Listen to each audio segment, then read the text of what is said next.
విజయనగరం జిల్లా రేగిడి మండలం లక్ష్మీపురంలో భూ వివాదంతో ఓ కుటుంబంపై మరో కుటుంబం దాడికి పాల్పడింది. శ్రీనివాసరావుతో పాటు ఆయన భార్య కళ్యాణి ఇతర కుటుంబ సభ్యులపై దాడి చేశారు. ఈ ఘటనలో శ్రీనివాసరావు కుటుంబ సభ్యులు తీవ్రంగా గాయపడ్డారు. వారిని రాజాం ప్రభుత్వ ఆసుపత్రికి తరలించి చికిత్స అందించారు. కెమ్మూరి శ్రీనివాసరావు, ఆయన భార్య హేమలత, కుమారులు హేమంత్ నాయుడు, సూర్యప్రకాష్ నాయుడు తమపై దాడి చేశారని బాధితులు చెబుతున్నారు. పోలీసులు కేసు నమోదు చేసి దర్యాప్తు చేస్తున్నారు. జరిగిన తర్వాత ఎటువంటి ఒక పెద్ద మనుషులు ఉన్నారు, ఎటువంటి వెళ్ళిపోయిన తర్వాత మరి ఏం లేదు. ఈ రాత్రికి మేము ఒక దగ్గరికి అలా కూర్చోడానికి వెళ్ళిపోము. ఈ కారం కొట్టేసి వాళ్ళు ఎప్పుడో కొట్టేశారో మాకు కేకలు వినిపించాడు. వెళ్ళాము. వెళ్తాం వీడు నేను ఇలా వాళ్ళ మీద చిన్నోడు రెడీ అయిపోయాం. మేము అయిపోయేటప్పటికి రాడ్తో కొట్టుకెళ్ళిపోయాం. వాళ్ళు నలుగురు కారం కొట్టడము రాడ్తో కొట్టడం అంతే. మీరు ఏం చేస్తాము?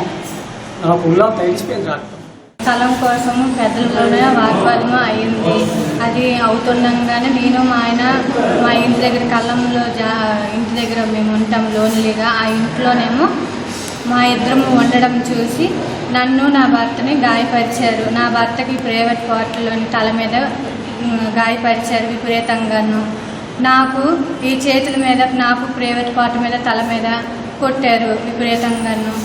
వాళ్ళు కెంబూరు నారేంద్రరావు, హేమలత వాళ్ళ భార్య, వాళ్ళిద్దరు పిల్లలు సూర్యప్రకాష్ నాయుడు, హేమంత్ నాయుడు, వాళ్ళిద్దరూ తీవ్రంగా వాళ్ళ నలుగురు కూడాను కొట్టారు. మాకు వాళ్ళ ఆవిడ హేమలత మా కంటిలో కారం కొట్టేసి తల్లు మేము చూసే ఎవరిని పిలిచే ఇది కూడా మాకు లేకుండా వాళ్ళందరూ కలిపి కొట్టేశారు మమ్మల్ని.